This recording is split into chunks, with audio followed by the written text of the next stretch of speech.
Some brands are making millions on TikTok Shop right now, but others, they're pouring in time and money and getting almost nothing back. Same platform, completely different results. So the real question for 2026 isn't, is TikTok Shop gonna be big?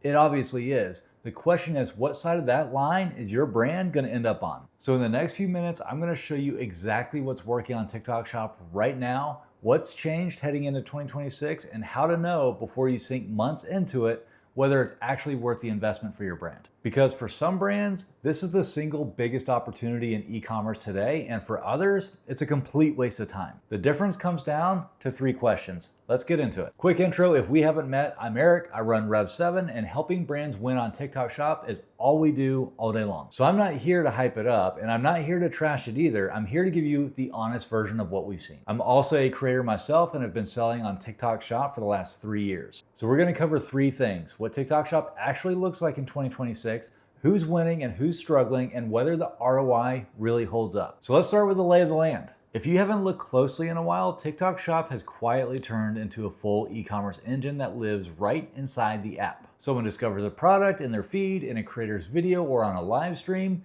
and they can buy it without ever leaving TikTok. That means no bouncing around out to your website. There's no extra steps. Discovery and checkout in the same place. And it's grown fast. I've seen companies go from $0 to $6 million a month in a year and a half. But what actually makes it different from Amazon, or your own store for that matter, is the engine behind it, is the content and the creators. On Amazon, people search for what they want already.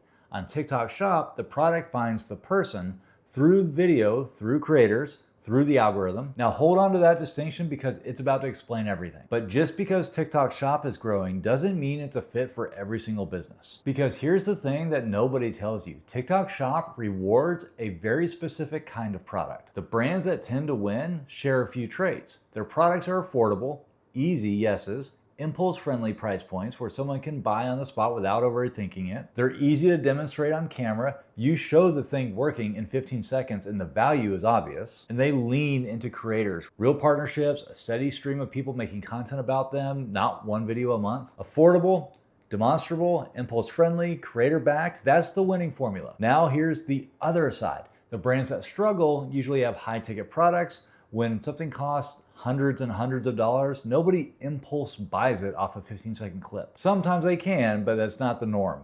They've got a complex buying journey, and if your customer needs to research, compare, and think it over, that fights against how TikTok actually works. And the big one, no content consistency. Brands that post once and disappear, TikTok is not a set it and forget it. So if you're not feeding the content, it goes quiet. And that right there is where most brands get TikTok Shop completely wrong. See, they treat it like another listing channel. They upload products and they wait for sales, when actually it's the content channel that happens to have a checkout attached. Do you see the difference? So let's talk money. Is the return actually worth it? On the upside, when it works in ways other channels just can't. You get new customer acquisition, you're reaching people who have never heard of you, not just remarketing to your existing list. That means you get creator-driven sales, other people willing to sell for you at scale. And brand awareness comes along for the ride, even from the videos that don't convert directly. But let's be honest about the downsides because they're real. There's margin pressure. Between platform fees, creator commissions, and promo pricing, your margins are gonna take a hit.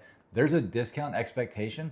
TikTok shoppers are trained to look for a deal, and there's operational complexity there. You have fulfillment, returns, customer service, managing creators, it's real work. So the ROI isn't automatic. It depends entirely on whether you're built for it or not, which brings me to 3 questions. Before you spend a single month building a TikTok Shop strategy, answer these questions honestly. 1, can people understand my product within seconds? If it takes a paragraph to explain, that's a red flag.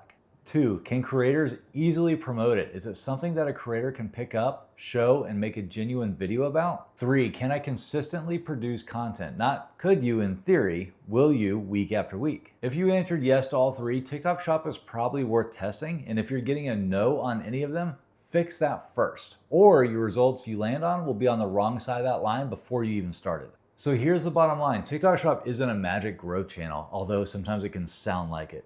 But it's also not something that brands can afford to ignore. The brands winning in 2026 aren't just listing products, they're building content systems and creator partnerships that actually drive sales. So if your product is easy to understand, it's easy to demonstrate, and you can commit to the consistent content, TikTok Shop is actually worth testing. Now I want to hear from you. Are you already using TikTok Shop, or are you thinking about launching in 2026? Drop it in the comments. I actually read them. And if you want to talk more about strategies for growing your brand through content and social commerce, hit subscribe and stick around, and I'll see you in the next one.